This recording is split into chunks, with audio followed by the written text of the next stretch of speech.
In continuation of our lesson on logarithm using tables, I have on the board calculation using logarithm. Using tables, evaluate the following. We have question number 1 and question number 2. Now, how do we use log table to do these calculations? Before I start doing the calculation proper, there are certain things I want to point out. Certain operations we perform in log using table.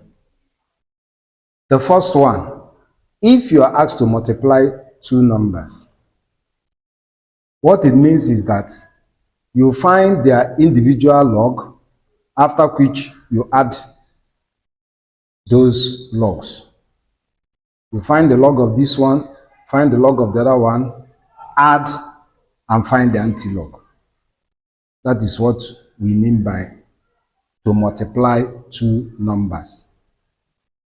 Then, if you're asked to divide, like in this question, the log of the numerator will be divided by whatever you get from the denominator.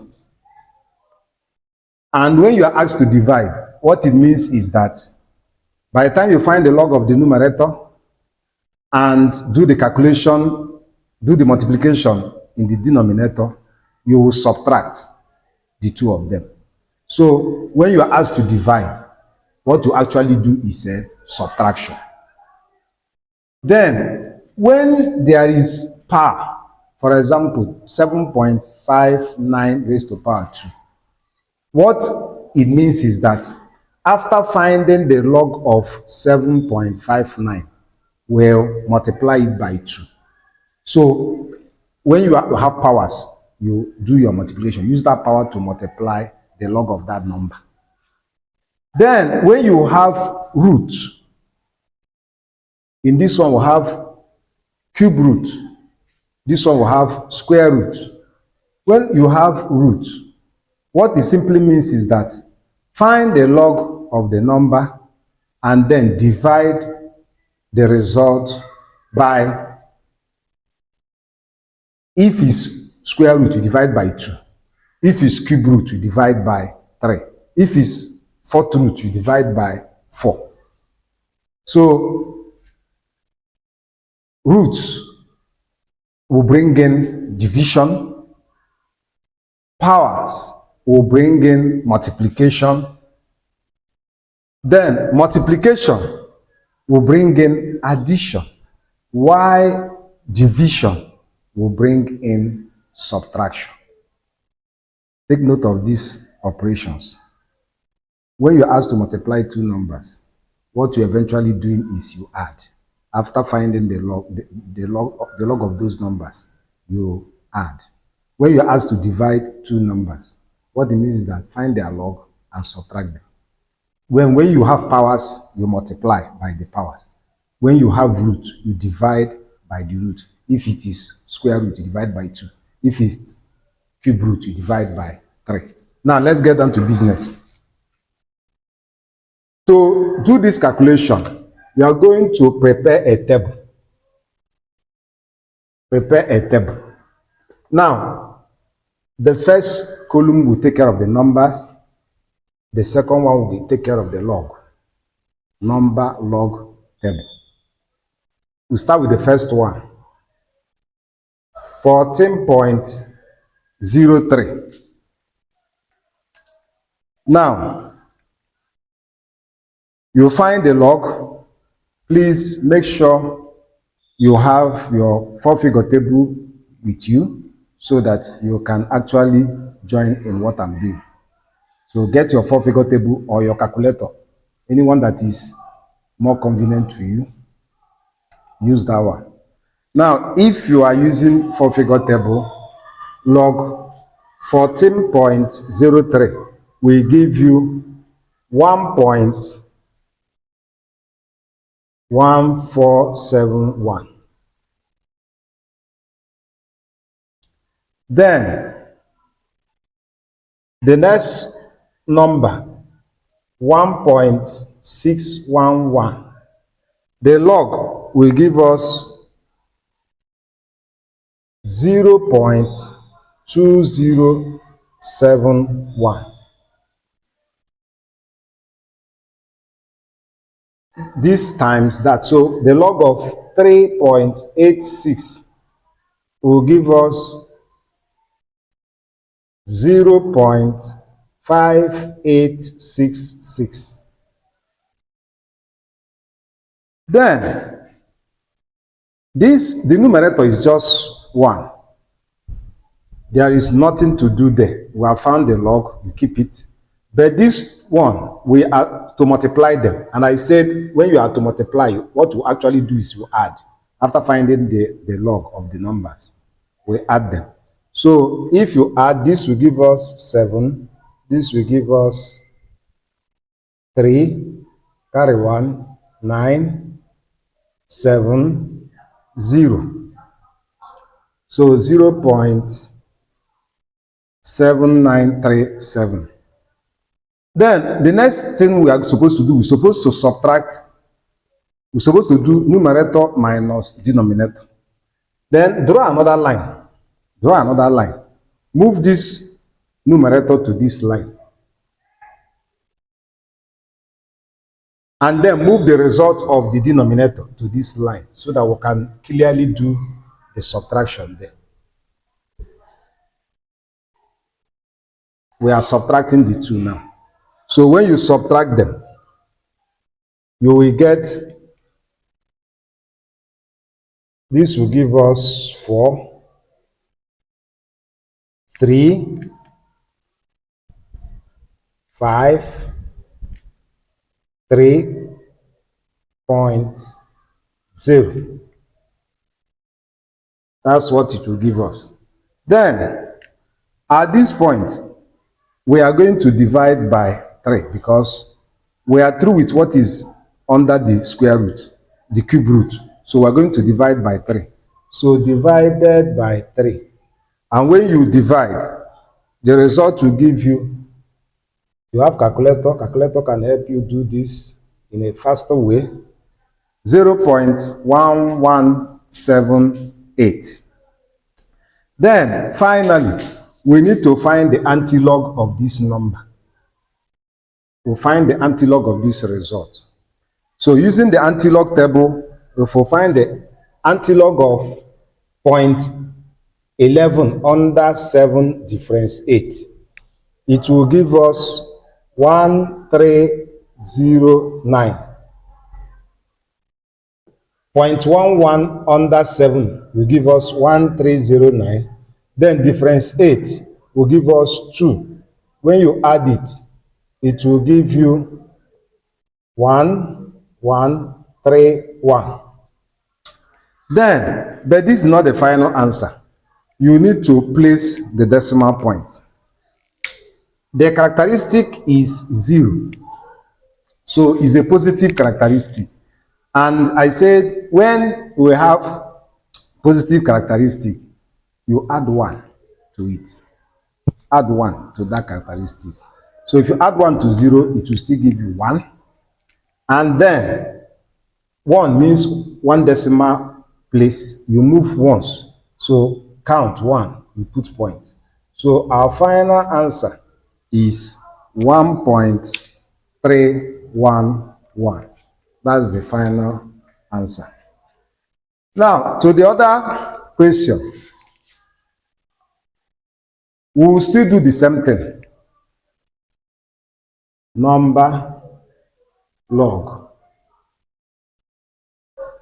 40.1. So 40.1, if you find the log, it will give you 1.6031. The next one, 7.59 raised to power 2. So we'll first of all find the log of 7.59. And log of 7.59 will give us 0.8802. Then because of the power 2, we multiply by 2. We draw another line. You multiply these two using your calculator to make it faster. If you multiply it, it will give you 1.7605.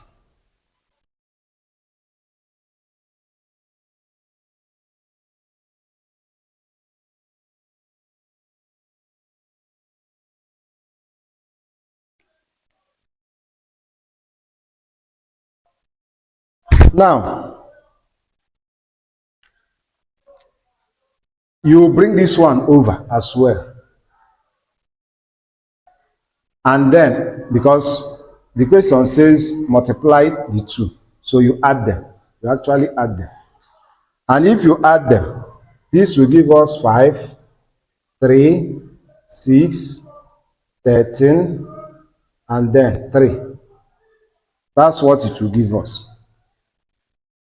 Okay, let's go to the denominator. The denominator is 5.61. Finding the log of 5.61 will give us 0.7490.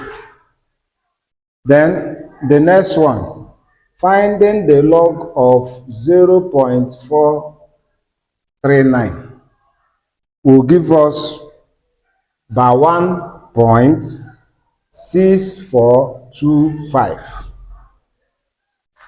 Because of this root, square root, we will divide it by 2. Now, I want you to pay attention. In this division, if you look at this, you discover that this is not something you are going to use calculator to do. Anytime you come across division of numbers less than 0, numbers less than 0, please, you handle it with care. It's not something you use calculator. So if you use calculator to do this division, you will get a wrong value. Now, how do you do that? Whenever you come across such division, this is how you handle it. If you look at this, the divisor is 2. Now, that negative part is less than that 2. So what you do is bring it up to the level of that 2.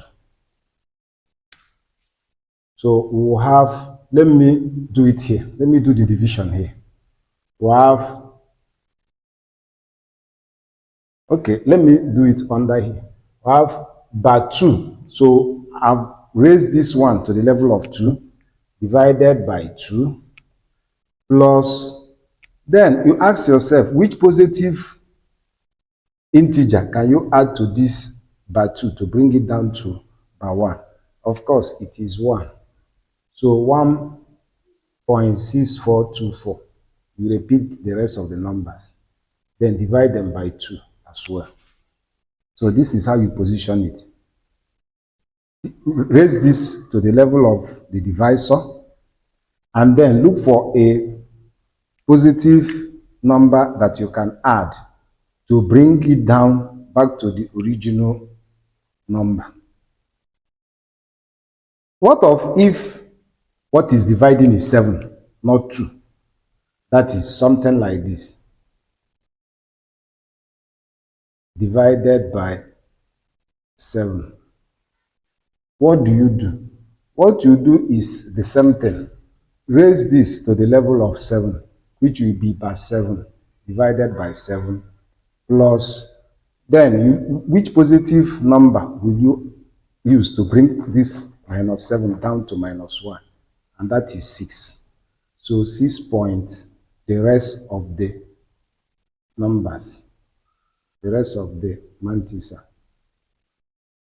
So if it were divided by 7, this is what the setting will be. So now let's go back to what we have. Now, this divide this will be by 1 point. You can use calculator to do this division now, because calculator can give you a correct answer. And if you do, you will get So it will be per 1 plus 0.88213. That's what it will give you. Now, if you add the two of them, it will give you by 1.8213. If you add the two of them, that's what it will give you. Now, the next thing you do is, the question says you add the two of them, as you multiply them, but you actually add. So move this one to this line plus the result of this one.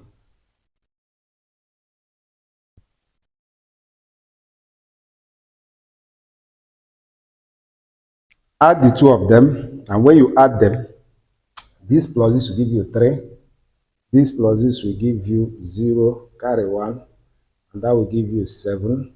7 plus 8 will give you 15. Point, carry 1.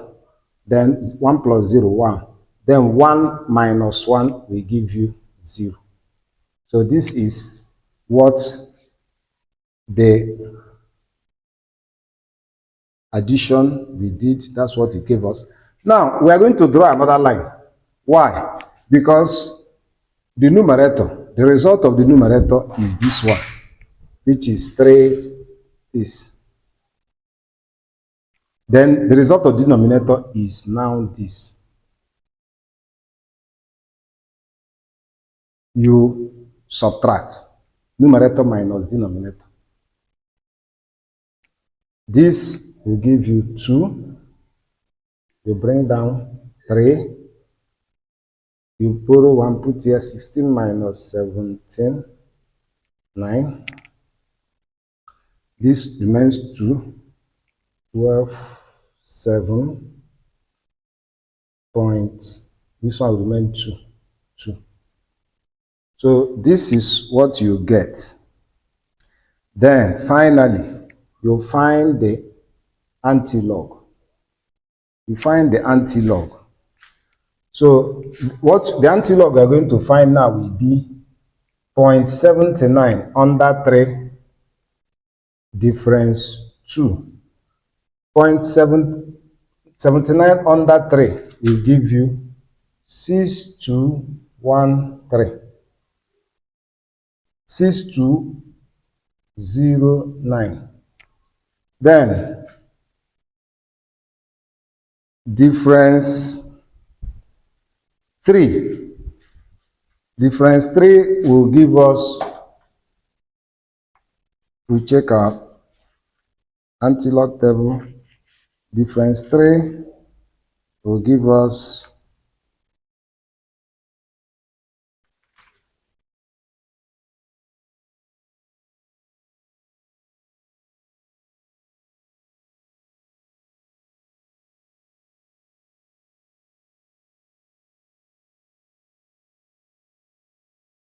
it will give us 4, and then add 4 to it.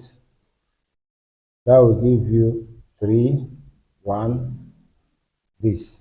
So that is what it will give us. But that's not the final answer, because we have not put the decimal point.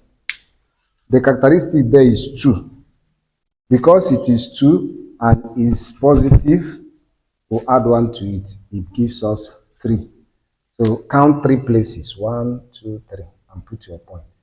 So our final answer is 621.3. So in general, what I've done on the board is, when you are asked to multiply two numbers, after finding their logs, you add. When you have division, you subtract after finding the logs. When you have powers, after finding the log, multiply by that power. Then when you have root or cube root, whether cube root, square root, after finding the log or after doing the calculation under the root, you divide by the number. If it's cube root, divided by 3. If it's square root, divided by 2. Then finally, when you are dividing and you come across negative characteristics, numbers with negative characteristics, and you found out that the divisor is bigger than the characteristic of the dividend, you need to upgrade that negative characteristic, bring it up to the level of the divisor, and then look for a positive integer you can use to bring that upgraded characteristic back to the original one. That's what we did here, and that's same thing we did here, and we continued until we found the final answer. Thank you for watching calculation using logarithm table, and bye for now.